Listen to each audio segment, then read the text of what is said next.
우리 성경에 보면은 그리스도인이라는 말이 두 번 나옵니다. 사도행전에 나오는데 우리가 잘 아는 교회 안디옥 교회 사도행전 16장 26절 이하에 나오고 있습니다. 이 말은 크리스토티아노스라는 말인데 어느 집단의 충성스러운 무리들을 명명할 때 사용된 용어입니다. 그 당시에 헤롯당도 있고 바리새파도 있었고 사두개파도 있었고 또 여러 가지 혈맹 단원들도 있었습니다. 혈맹 단원 독립투사 그런 단체였습니다. 그리고 이 헤롯당은 헤롯가에 충성하는 추종자들이고 가이사의 군대, 로마 황제 군사로서 온전히 충성하는 무리들을 말하고 있습니다. 우리가 이 땅을 살아갈 때에 이사야 62장 2절 말씀에 보면 새 이름을 주신다라고 하셨는데 그 새 이름이 우리 예수 믿는 사람, 예수쟁이라고 하는데 그리스도인이다 또는 성도, 거룩한 무리다 라고 하는 것입니다. 이 안디옥 교회에서 이 새 이름이 유대교에서 파생되었습니다. 유대교를 믿는 사람들이 이제 예수 부활을 믿고 예수님을 따르게 되었습니다. 교회가 폭발적으로 부흥하자 그들을 유대교의 변형이나 아루가 아니라 새로운 이름으로 유대교와 연관이 있지만 뿌리는 유대교죠. 그러나 엄격히 따지면 새로운 예수님을 믿는 무리들, 그 사람들이 그리스도인이다라는 것입니다. 우리가 세상에서 백정, 예수쟁이, 욕쟁이 할매, 담쟁이, 땜쟁이, 엿쟁이, 대장쟁이 이런 말들을 흔히 쓰는데 쟁이라는 말은 전문가라는 뜻도 있지만 그 사람들의 직업이나 그 사람들을 어떤 비난하는 그런 내용의 뜻이 있습니다. 그렇지만 이 그리스도인들은 그 당시에 새로운 이름을 받아서 로마로부터 박해를 받았죠. 왜냐하면 로마는 제국이 어마어마하게 큰데 종교 다원주의 정책을 썼단 말입니다. 모든 종교를 다 인정을 했단 말입니다. 그런데 유대교도 인정을 받았는데 유대교에서 새롭게 새순이 나온 이 그리스도인들은 이단으로 생각한 거예요.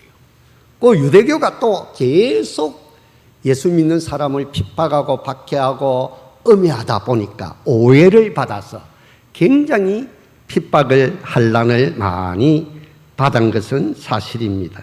그렇지만 이 안디옥 교회에서 1차, 2차 전도 여행을 떠나게 되죠. 바나바, 마가, 바울과 실라. 그 외에도 이 안디옥 교회에서 많은 위대한 인물들이 나오게 됩니다. 이 세계에는 ig나티오스, 데오빌로, 누가복음과 사도행전의 수신자가 데오빌로 각하잖아요. 이 사람도 안디옥 교회 출신이었다라는 것을 제가 이번에 알게 되었습니다. 그리고 3세기, 4세기에 루시안, 데오도로, 크리스토토톰 이 그리스도토톰은 황금의 입을 가진 아주 설교를 잘하는 위대한 명설교가였다. 이런 위대한 인물들이 안디옥 교회에서 탄생함으로 말미암아 이 안디옥 교회를 통하여서 이 초대교회 신약의 신학이 정립되는 역사를 이루었습니다. 우리 그리스도인들은 영접하는 자, 그 이름을 믿는 자들에게는 자녀의 권세가 있습니다. 우리는 이제 하나님의 자녀다. 왕의 자녀다라는 것입니다. 만왕의 왕의 자녀이기 때문에 하나님의 성품을 배워야 된다는 것입니다. 우리가 평생 배워야 하는 것은 하나님의 성품입니다. 성품이나 착한 행실이 우리를 구원하는 것은 결코 아닙니다. 구원은 예수 그리스도를 믿는 믿음에서 구원을 받지만 일단 구원받은 성도들을 향한 하나님의 궁극적인 관심은 그들이 예수님의 성품을 닮아가는 데 있습니다.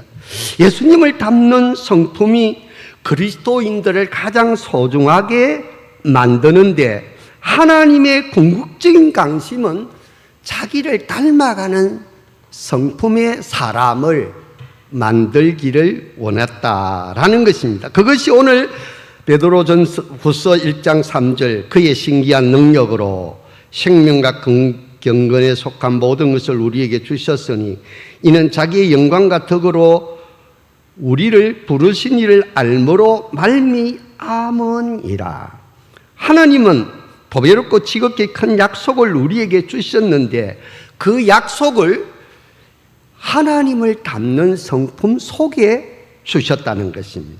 그래서 베드로후서 1장 4절에 우리 다 같이 한번 읽어보도록 하겠습니다. 이로써 그 보배롭고 지극히 큰 약속을 우리에게 주사 이 약속으로 말미암아 너희가 정욕 때문에 세상에서 썩어질 것을 피하여 신성한 성품에 참여하는 자가 되게 하셨느니라.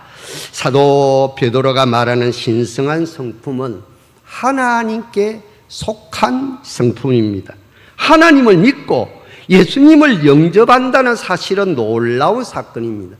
여러분들이 하나님 믿고 예수님 영접하지 않으시면 이 더운데 감천교회 오겠습니까?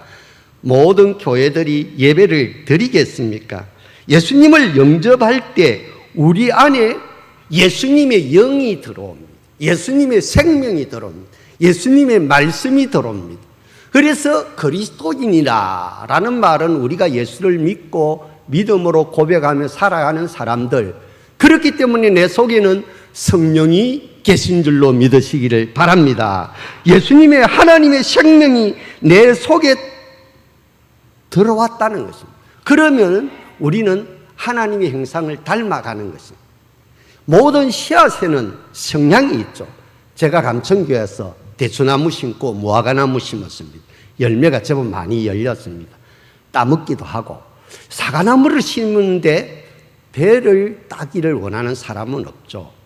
여러분들 수박을 심으면 큰 머리통만한 수박을 따게 되는 것입니다. 모든 씨앗 속에는 그 씨앗의 성향이 있다는 것입니다. 우리가 예수님을 믿는 순간에 예수님의 생명의 씨앗이 우리 속에 들어왔습니다. 우리 인격 속에 들어와서 자란다는 것입니다.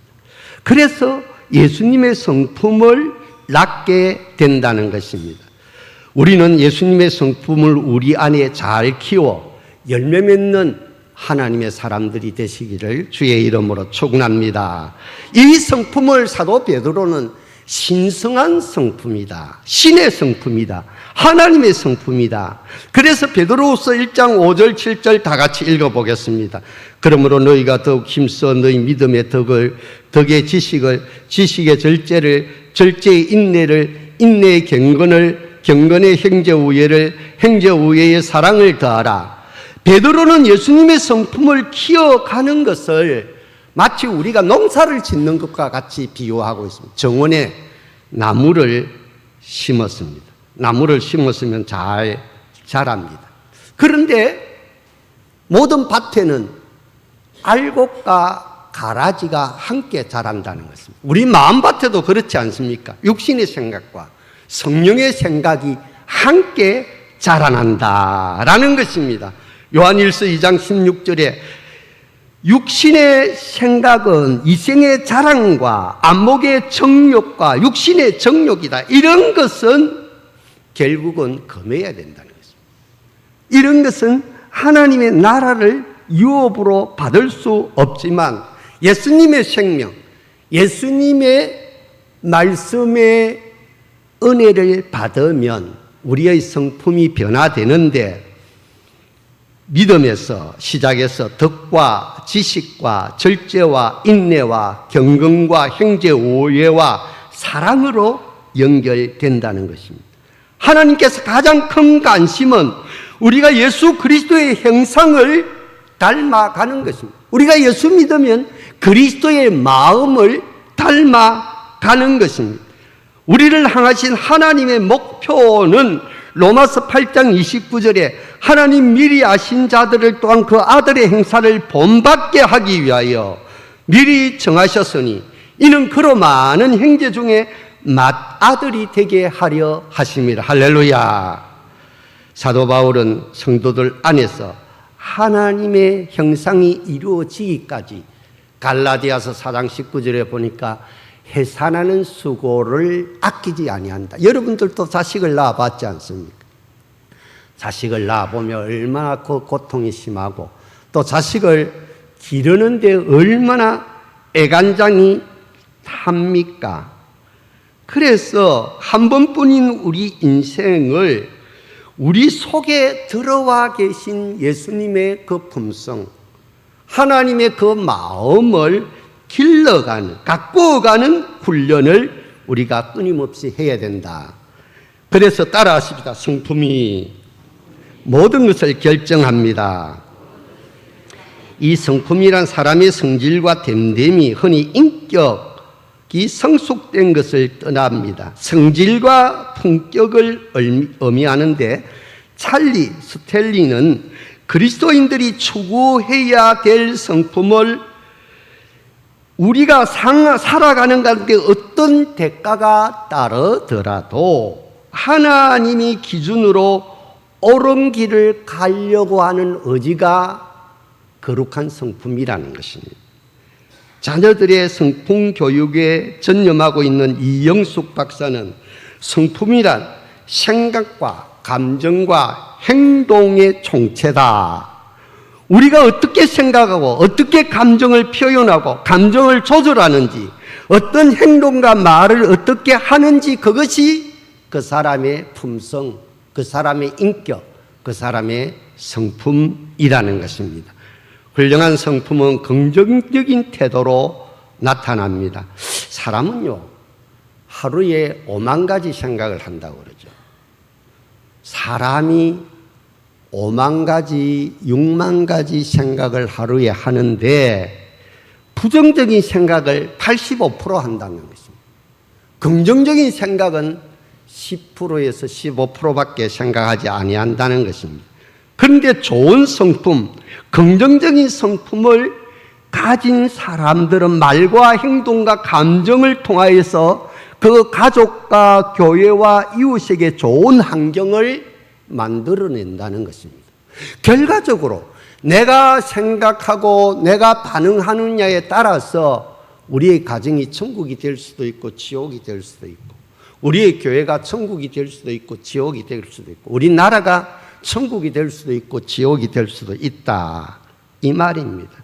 성품을 한마디로 정의하기는 어렵지만 사랑과 덕과 겸손과 온유와 순종과 존중과 경건과 배려와 절제와 간용과 인내와 친절과 거룩과 포용심, 용서 등이 좋은 성품의 사람들의 현상입니다.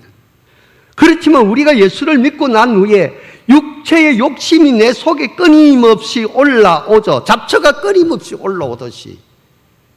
그래서 모든 욕망을 정죄하는 것은 아니지만 우리가 추구해야 될 기본적인 욕망을 넘어서는 욕심, 탐심이 우리 속에 있다는 거예요. 그것이 죄가 된다는 거예요. 그런데 그것을 뽑아내야 됩니다. 우리 강복자 권사님이 풀을 자주 뽑죠. 그런데 이게 뿌리를 완전 내리고 나면요, 뽑기가 굉장히 힘들어요. 옛날에 강대영 집사님이 잘 뽑았는데, 그래서 이제 보면 여러분들도 밭에 잡초가 뿌리를 내리면 그 뽑기가 힘들어요. 그리고 상해요, 상해. 알곡들이, 우리가 원하고 바라는 식물들이 상한다는 것입니다. 항상 밭에는 하초와 잡초가 함께 자라듯이 우리 속에도 두 성품이 함께 자라난다는 것입니다. 하나는 성질이라고 표현하고 하나는 성품이라고 표현하는데 이것이 공존한다는 것입니다. 하나님의 감성은 성경 안에서 예수님의 성품, 좋은 성품을 가꾸는 것에 있습니다. 사람들은 능력이나 재능을 소중히 여깁니다. 그렇지만 성경은 사탄에게도 무서운 능력, 재능이 있다는 것입니다. 사탄의 영향력 아래에 사는 사람들은 놀라운 재능을 발휘하여 세상을 파괴시키는 일을 한다는 것입니다. 우리가 아는 히틀러, 스탈린, 무솔리니, 이토 히로부미 이런 사람들은 악령의 힘을 받아서 기적을 행하기도 하지만 세계 전쟁을 일으켜서 얼마나 수많은 사람들을 죽이고 있습니다. 지금도 푸틴이 우크라이나를 침략해서 많은 사람들이 죽이고 죽고 아프리카의 내전이 끊임없이 일어나는 모습을 볼 수가 있습니다. 또한 사기꾼들, 마술하는 사람들, 사람을 속이죠. 그들도 엄청난 능력이 있습니다. 그러나 그들이 만든 기적은 그 동기와 방법과 열매가 좋지 않습니다. 예수님은 우리에게 기적이나 능력적인 현상에 현혹되지 말고 좋은 열매 맺는 일에 관심을 가지라. 마태복음 7장 15절에서 18절 거짓 선지자들을 삼가라. 양의 옷을 입고 너에게 나오나 속에는 노략질하는 일이라. 그들의 열매로 그들을 알지니 가시나무에서 포도를 엉겅기에서 무화과를 따겠는가. 이와 같이 좋은 나무마다 아름다운 열매를 맺고 못된 나무마다 나쁜 열매를 맺나니 좋은 나무가 나쁜 열매를 맺을 수 없고 못된 나무가 아름다운 열매를 맺을 수 없느니라. 따라하십시오. 진리는 그 열매로 안다. 그 사람의 삶의 열매를 보면 그 사람의 속을 알 수가 있는 거예요. 그 사람의 인격을 알 수가 있는 거예요. 그 사람의 품성을 알 수가 있는 거예요. 이기적인 사람들은 완전히 거듭난 그리스도인이 아닙니다.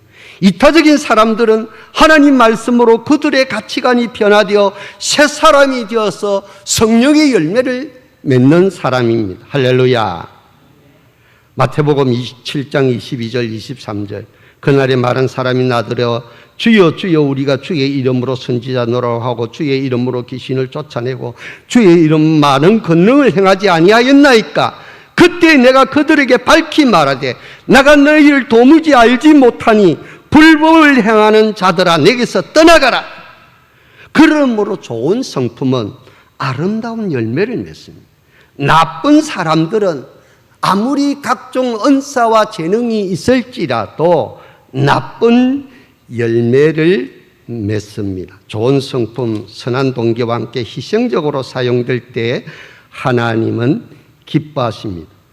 존 맥세월은 재능만 가지고는 안 되고 재능과 함께 꼭 필요한 것이 좋은 성품이다 라고 말하고 있습니다. 그에 젖어 최고의 나에서 그는 좋은 성품을 재능을 가진 사람들은 재능을 통해 주목받기를 좋아하지만 성품이 뒷받침되지 않으면 재능이 있더라도 오랫동안 성공할 수 없다. 좋은 성품이 결여되면 재능을 끌어내린다라고 말하고 있어요. 왜 그렇습니까? 사람들은 성품이 한계를 넘지 못하기 때문에 그렇습니다.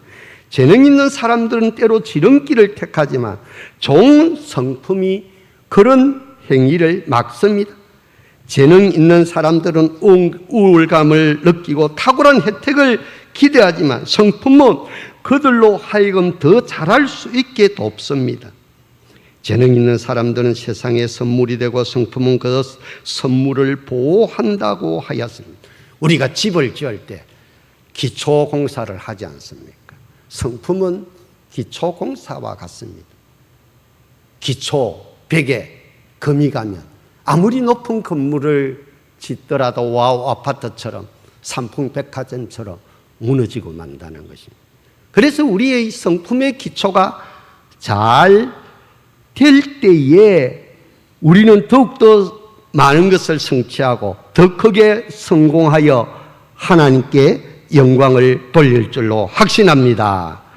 그래서 당신의 성품이야말로 당신의 참 모습이다라는 것입니다. 사랑하는 교우 여러분, 성품은 실패와 성공의 부당한 대우와 고통에 대한 당신의 반응을 결정짓는 내면의 각본입니다. 성품은 우리의 삶 속에 모든 면과 맞닿아 있습니다. 외모와 재산 때문에 결혼을 하는데 성품이 안 좋은 사람들은 그 결혼 생활이 원만하지 못하고 행복하지 못합니다. 또 직장에도 마찬가지죠. 학력이나 인맥이나 그런 것을 통해서 직장에 들어갔는데 그 사람의 성품이 성질이 고약하면 그 직장 생활에서 제대로 생활을 할 수가 없습니다. 그러므로 좋은 성품은 우리 인생을 역전시켜 줍니다. 만사 형통이 성공이 아니라 하나님과 함께 하시는 삶이 진정한 성공인 줄, 행통인 줄 믿으시기를 바랍니다. 그렇습니다. 남아공 흑인 인권 운동가 넬슨 만델라 대통령을 여러분들 잘 아시죠? 그분은 46세에 반역죄로 종신형을 받았습니다. 27년간 감옥에서 살았습니다. 감옥 중에서도 가장 지위가 낮은 흑인만 가둬놓는 열악하고 고립된 섬 로빈 아일랜드 감옥에 갇혀 고생을 했습니다. 열악한 조건에서 그는 하루 종일 석회암석을 쪼고 한평 남짓되는 방에서 생존해야 했습니다. 6개월 만에 한 번 면회가 되었고 편지도 한 통만 받을 수 있게 되었습니다. 사실상 사회적인 사형을 당한 것입니다.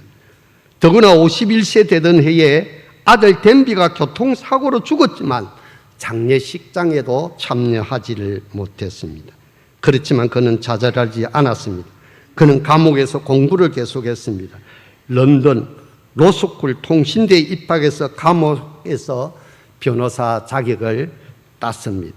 그리고 주변 죄수들을 계몽하고 교육시키는 활동을 했습니다. 그래서 만델라가 있는 감옥을 학교라고 부르기도 했습니다. 만델라는 아프리카 흑인을 위한 인권운동을 함으로 종신형을 받았지만 감옥에서 결국 그는 성경을 읽고 끊임없이 공부하고 노력한 경례가로 국제인권상을 받게 되었습니다. 결국 그는 감옥에서 나와서 남아프리카 공화국의 대통령이 되었습니다. 그는 대통령이 된 후에 백인들에게 복수하지 않았습니다. 그들을 추방하지도 않았습니다. 오히려 그들을 용서했습니다. 그리고 수행 생활을 하던 교도관들을 대통령 취임식에 초청했습니다. 대통령직 물러난 후에 그는 세계 평화를 위해서 계속 노력했습니다. 그는 아름다운 인생의 승리자로 만든 것은 그의 성품입니다. 신성한 성품. 어떤 상황에도 그를 고요하게 만들고 이 신성한 성품을 그를 정진하게 만들었습니다. 슬픔을 이겨내고 고통을 견디고 아픔을 성화시키면서 그는 미래를 향해 전진했습니다. 그의 신성한 성품의 승리가 그를 위대한 하나님의 사람으로 남게 하였습니다. 따라하십시다. 성품은 훈련을 통해 이루어집니다. 그렇습니다. 운동선수들이 끊임없이 훈련하지 않지, 연습하지 않습니까? 성품도 좋은 성품을 갖기 위해 우리가 끊임없이 훈련하고 연습해야 된다. 우리의 본성은 탐욕스럽습니다. 반역하기를 좋아하고 교만하고 조급합니다. 불안하고 거칩니다. 불순종하고 파괴적입니다. 그렇지만 우리는 본성을 따라 살기보다 신성한 신의 성품이 우리 인격 안에 행성되기를 소원하고 기도하고 훈련하고 연단해야 됩니다. 사도 바울은 영의 아들 디모데에게 경건을 연마하라 라고 권면하고 있습니다. 디모데전서 4장 7절 8절 망령되고 헛한 신화를 버리고 경건에 이르도록 내 자신을 연단하라. 육체의 연단은 약간의 유익이 있으나 경건은 범사에 유익하니 검생과 내생에 약속이 있느니라. 경건한 그리스도인들은 이 좋은 품성을 훈련하고 연습하고 연단하면 성숙한 그리스도인이 됩니다. 계속 끊임없이 트레인해야 된다는 것입니다. 반복해서 연습해야 그렇게 될 수가 있다는 것입니다. 그래서 사랑하는 교회 여러분, 자기 본능대로 살지 마시고 성령의 은혜 안에서 살아가시기를 주의 이름으로 축원합니다. 그리고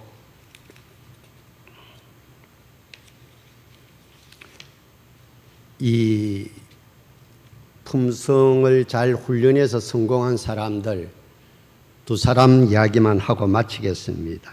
우리가 아는 이 벤자민 프랭클린이라는 분이 있습니다. 제가 청년 때 그 책을 읽었는데 자서전을 읽었어요.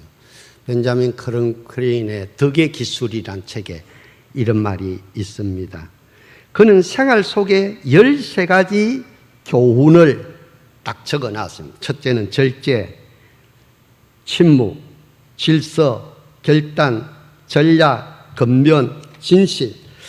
제가 시간이 되면 설명을 하겠는데 시간이 다 돼서 설명을 생략하겠습니다. 정의, 중용, 청결, 침착, 순결, 겸손.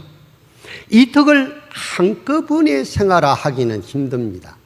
그런데 이 13가지 덕을 습관화하면 생활화가 된다라는 것입니다. 그래서 이 벤자민 프랭클린은 미국의 독립선언서를 작성했습니다. 그가 학교 다닌 것은 2년밖에 안 됩니다. 그럼에도 피레침을 발명하였고 미국 역사의 위대한 발자취를 남겼습니다. 제가 그 전기를 다 읽어봤어요. 저도 청년 시절에 그 책을 읽고 감동을 받아서 그래 보려고 하니까 이 절제가 하기가 참 힘들더라고요. 그래도 끊임없이 노력했습니다. 조나단 에드워드라는 분이 20살 때 70개의 결심문을 작성하여 좋은 성품을 개발하여 그리스도의 모범을 보였습니다. 그의 후손들이 1,400명이 되는데 14명의 총장과 학장, 100명 이상의 목회자, 100명 이상의 법관과 판사, 60명 이상의 의사, 70명 이상의 작가와 언론인, 65명의 교수, 상원 의원 3명, 주지사 3명, 부대통령 1명, 군 장성급이 25명이 배출되었습니다. 신성한 성품을 훈련하고 연단하는 사람, 그 후손들은 진짜 번배의 축복을 받습니다. 32,500가의 축복의 약속이 이루어지고 자기 성질대로 사는 사람들은 예수를 믿어도 거듭나지 못해서 참 비참한 환경 속에 살아갈 수가 있다는 사실입니다. 사랑하는 교우 여러분, 우리 일생에 가장 소중한 것은 성품입니다. 나이가 들어가면서 가장 아름다운 노년을 맞이하도록 도와주는 것은 신의 성품입니다. 이 성품을 위해서 매일 기도하고 매일 감사하고 성령 안에서 훈련하고 노력하고 습관화하고 생활하여서 아름다운 천국을 만들어가는 저와 여러분들 되시기를 주님의 이름으로 축원합니다. 사랑과 은혜가 충만하신 하나님 아버지 감사합니다. 우리를 사랑하여 주셔서 감사합니다. 성도들의 최종 목표가 구원만이 아닌 하나님의 형상을 회복하는 성화의 삶입니다. 이 신성한 신의 성품을 닮아가는 일에 우리가 최선을 다하는 하나님의 사람들이 되게 하여 주시옵소서. 예수님의 이름으로 기도 올리옵나이다.